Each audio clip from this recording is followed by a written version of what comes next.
Good evening. Welcome to Astrology Throwdown tonight, live from my basement, where we try to prove the most important question imaginable. If you're me, definitely, is Napoleon among us. I have been telling this wild story that I can hardly believe. I cannot refute it. I cannot doubt it anymore. It's so obvious that Napoleon is now Elvis Costello. I can't believe it. Anyway, Napoleon is everything to me. I have such a specific view of him. Very hard for me to imagine. Napoleon. Anyway, but he's doing great and he blows everybody away and he's still Napoleonically great. It's incredible. So what I've been trying to do, because my mind has been hijacked by him, and I pretty much listen to him like I was listening to the spirit of Napoleon, who I'm assuming is his higher self. I think I was always talking to his higher self because Napoleon, the spirit, tells me that Elvis is him. How is this possible? Anyway, so I have been encouraged from multiple directions to learn more about astrology, understand astrology. Astrology is the edge that we need to save ourselves. We must save ourselves. I saw something on YouTube today, okay? Just to show you how it is, okay?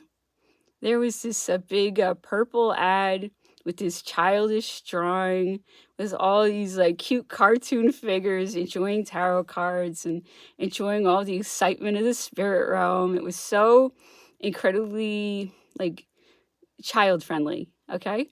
And then it said, YouTube creators will do tarot for you and be your new best friends, you know? I was like, oh, wow. Sounds so damage control. That was interesting. I really wouldn't. Anyway, I'm not going to talk about it because I am on YouTube, so I'll just drop it. But wow, like everywhere I look, something like that. That's how I find out the truth, okay? That's how I find out the truth. The damage control. Like, whoa, I guess you're doing pretty good. Stop lying about my numbers. That's not going to work out for you guys. We all know you're lying.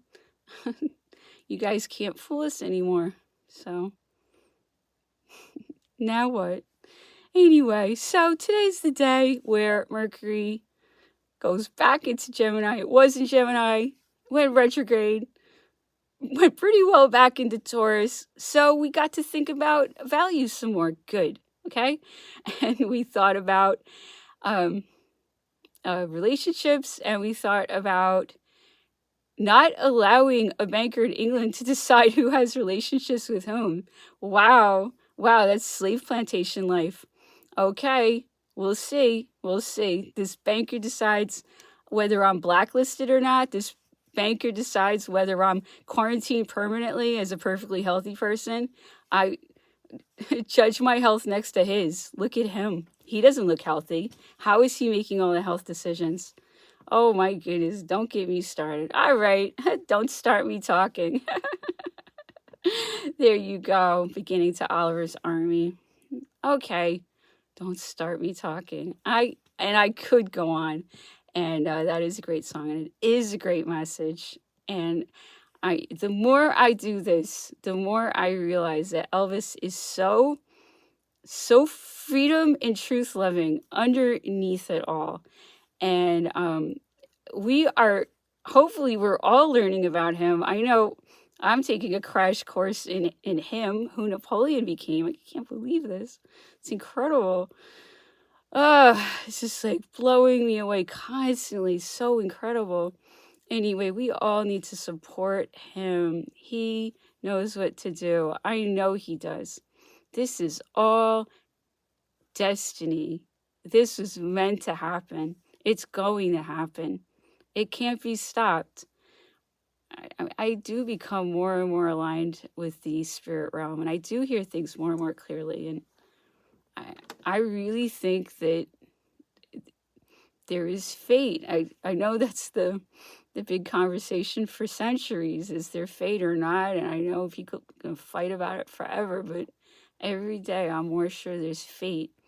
And like this is how it was supposed to happen. It's so sad because such terrible things have been happening, but I hate to even think that, but I think it is like that. So what's going to happen is going to happen. And I don't know if any of us can change it, but we can try to become aligned so we can become our best selves. Because so much of this is about taking the good that I saw in the banking dynasty, false light new age world. That whole thing is to brainwash people, to get people's money. The whole thing is a scam. The whole thing is a scam. That whole new age thing is a scam. Not to say there aren't people in there that believe it, and those people may be on a good path for them. And that I would say that about practically any religion. But it is a scam. These religions are scams. Not to say the people in it aren't sincere and doing the right thing for them. You know what I mean? So the false light, new age scam world sucked me in 2016 because I had bad health and I was looking for a solution. Why was my health so bad? Because I'm living in a sick world that got me sick. See, so the world, the way it is so sick, it got me sick. And then I went to a scam to get healed. And then this guy in the scam started playing games with me. Oh, that's what they do. They're witches, so they play games. So he played all these games with me, and the lady running his cult was running all these scams on me, and they were like tricking me into thinking things that were not true. And I was just trying to find out the truth. Wow. Anyway, my point is, I did try to take everything good that I saw in his cult. I thought a lot of it was really beneficial. So now we're taking every single thing from that world of scams and taking all the truth out of it that I've discovered. They know some things. So let's learn from their knowledge and let's save ourselves. And they are right about some things. So it's just a question of alignment. Because I heard from my side, learn numbers. You think, oh, numbers, but I heard we talk in numbers, learn numbers, And when I say we, I'm talking about angels. You know what I mean? Like, us angels, we talk in numbers. So, like, get on it. It's cool. It really is like that. It's really cool. It's like the CIA. It's really funny. Like, we're in the CIA. But we have fun and we are honest and we have integrity. And it is fun. We do actually have fun. It's just funny that like God has a CIA. Anyway, it's everything is a joke now. I think 2020 there is a grand conjunction 12/21/2020, and that whole year 2020 I was so being told like this is it, okay, like this is it, this is the fall of the regime, this is like the rise of our regime, even though you don't see it yet. It happened there. It's energetic. Okay, let me explain myself. Sounds ridiculous, right? Okay, what happened at the end of 2020? Okay, they tried and tried and tried and tried and tried and tried and tried to start World War III. It was like, just try. You couldn't imagine. That's homicidal. That's criminal. All the people that were fomenting war in 2020 are genocidal maniacs, just so you know, and way, way, way, way violating everything. I mean, forget the law, humanity. So trying to start wars all of 2020 was one of the most horrible things I've ever seen. While they tried to terrify everyone. This is so sick. Anyway, so I could barely stand it, but I was waiting for that great conjunction in December, and I really felt it. And I'm more and more believing in it. So the great conjunction in 2020 was an alignment between Saturn and Jupiter, and it happens every 20 years. And it means like you can change the regime. That's what it means. Every 20 years it happens. And this time it happened in Capricorn. Perfect. That's government. You see what I mean? It was like the perfect one for us. And then I waited the whole year for it. Then what happened? Okay. Then they launched their little siege on Washington that they were dying to get me involved in. You remember that cute little siege they did in Washington? It was so theatrical. And because people were wise, they called it out. Okay? Because people are wising up. These are all like little shows they're putting on. It's performance art. People get killed though. What do they care? They kill for their rituals. Killing's nothing to them. It's like they like it. Okay? So it's like they're getting their rituals done when they kill people. So what happened when they ran that little show in Washington on 1/6? Oh, what's 1/6? 7. Wasn't that everything around the guy banging pots? Wasn't that everything on 9/11, right? Wasn't it all sevens? 777. Who's associated with sevens? Think about that. 7. See? The sevens tell you who's doing it. Okay? So on 1/6, they put on one of their little shows. The people that are after me, the ones that work for that banker in England, right? What happened? It was a joke. They had the freaking guy with the horns on and stuff. It was a joke. They, for 2 years, were trying to get me to get involved in that. Okay? Let me just tell you that. I was supposed to be there. If 7, oh, how does it go? The sevens, right? The sevens get their way. I would have been there. Okay? Like I couldn't see through them. Okay, these people are refugees in this country, and that's what they do to our country. They try to destroy our country from within. It's unbelievable. Okay, now I'm mad. So let's talk about the incredible transits that we have right now. Okay, now we have Mercury and Gemini. Okay, so it's the perfect time to communicate and think and be analytical and to communicate about the truth, because the moon is in Sagittarius. Sagittarius is all about freedom and the truth. Okay, so this is the perfect time to help people get their minds free, and it'll work because we have perfect astrology for it. So I put all these little words to imagine the best thing you could possibly do with the energies that I see in today's chart. Okay, so you can read that on the astrology report on my blog. Okay, so we have great transits for healing and a better media, better institutions, being aware of oppression so we can do something about it. A lot of like just media for the truth right now, because it's time for us to change our values. It's going to happen. I really think we're doing better than we think. I hope Van Morrison's encouraged. Sometimes he doesn't seem encouraged. We're doing good. I think we are doing it. I hope we're doing good. I think we're doing good. Napoleon said, courage is like love. It needs hope for nourishment. And that's what we need. We just need hope to keep going. All right. So what I've been trying to do with astrology is to define so many of these terms that have eluded me, that have been at the periphery of my learning. So you have the Sun through Pluto, okay? That's the basic ones. And then there's like all the other things, like the asteroids, and then these various like stars. Why not really find out what that's all about, okay? So I had heard about this vertex, just it's peripheral. Okay, what did they say? What was my understanding of the vertex for the last 2 years?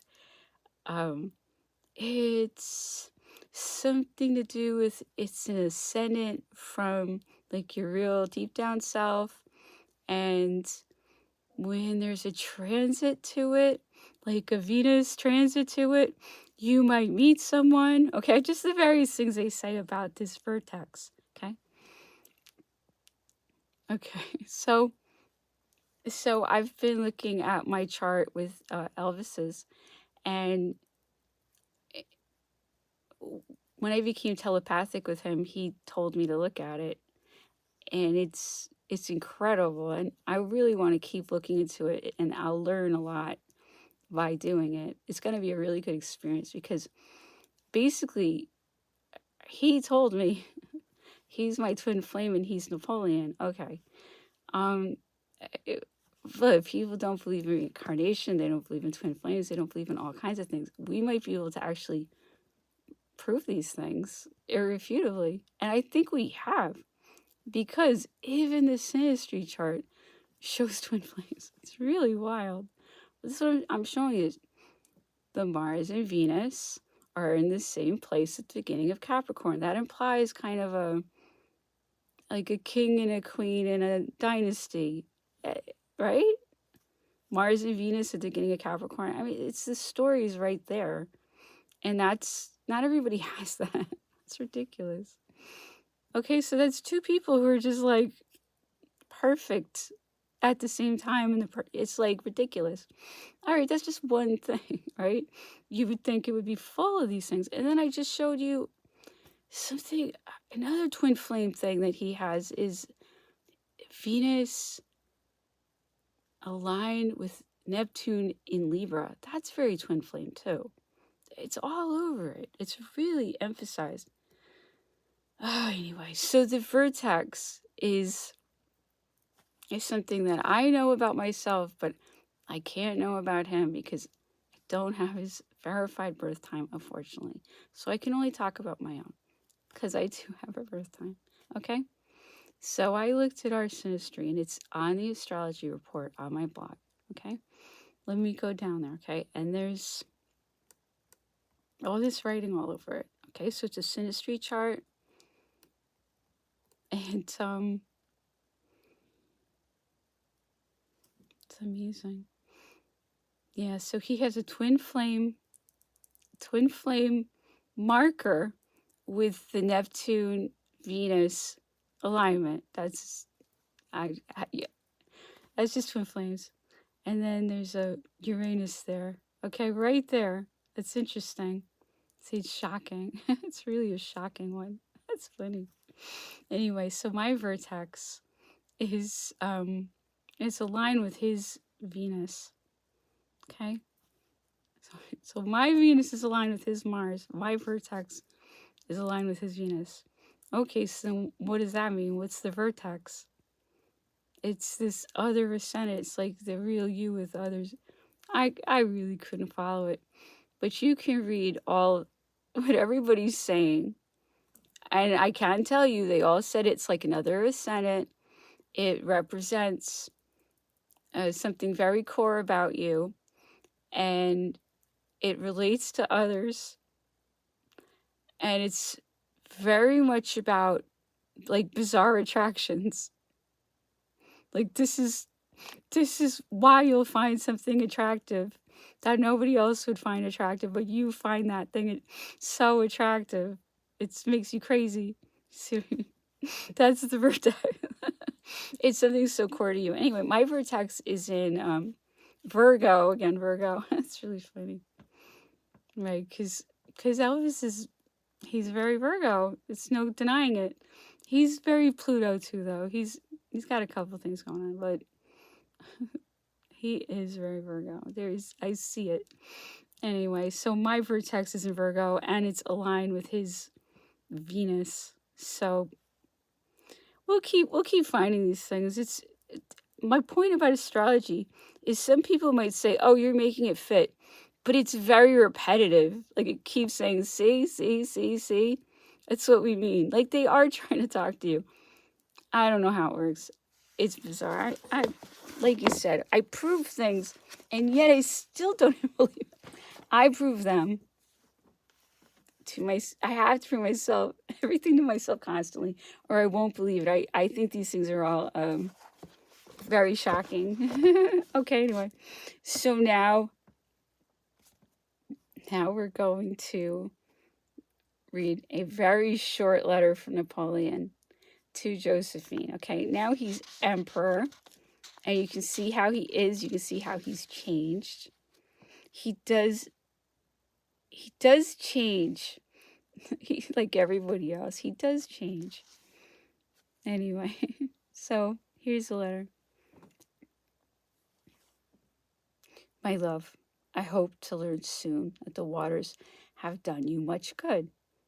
I am pained at all the setbacks you have had. I wish you would write me often. My health is very good, though I am a little tired. I shall within a few days be at Dunkirk, whence I will write you. Eugene has gone to Blois. I cover you with kisses. Napoleon. That's his personality. I think it's cute. He's very commanding. Anyway, so not everybody would love that, but me, I would. So, so we're gonna find out why we're like this. You know, there's no explaining the way people are. They're just that way, I guess. Okay, so, oh my goodness, this book. All right, let's just dive in, okay? In 1961, my father had driven us to the Iberian Peninsula for his 2-week annual holiday, when the Joe Loss Orchestra was neither in residence at the Hammersmith Palais nor touring the country. That this break fell outside the weeks of the school summer holidays made it seem all the more of a liberty for a schoolboy. Cheap package holidays and charter flights were just starting up, but my parents preferred to make the journey by road.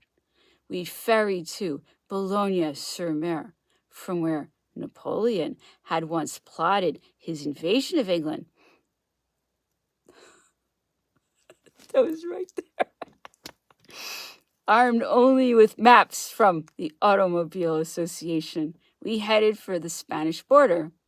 The route map presented each 10 to 20 mile stretch in a long, slim volume.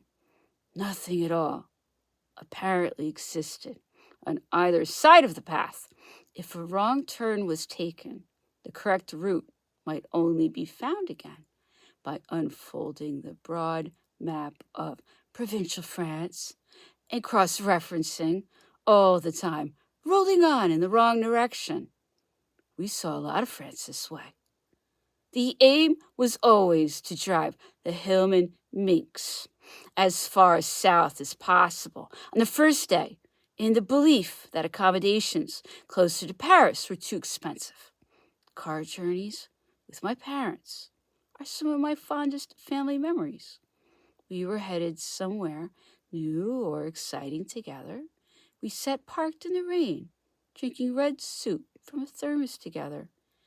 We invented games to pass the hours in the tight interior together.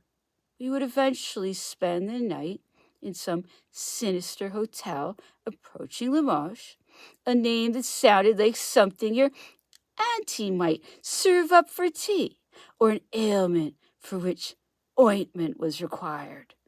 Food would be begrudgingly provided by our surly hosts, who were unimpressed with my father's schoolboy French.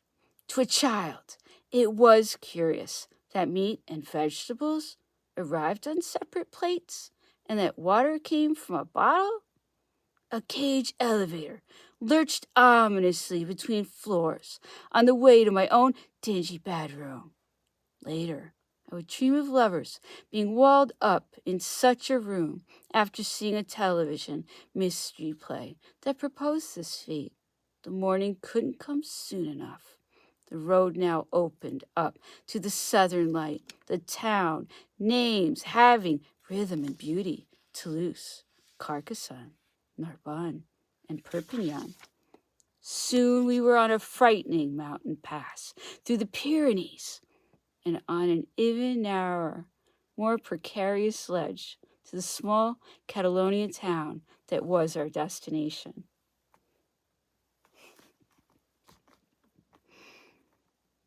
Okay. Thank you so much for listening. It's ridiculous at this point. Have a good evening.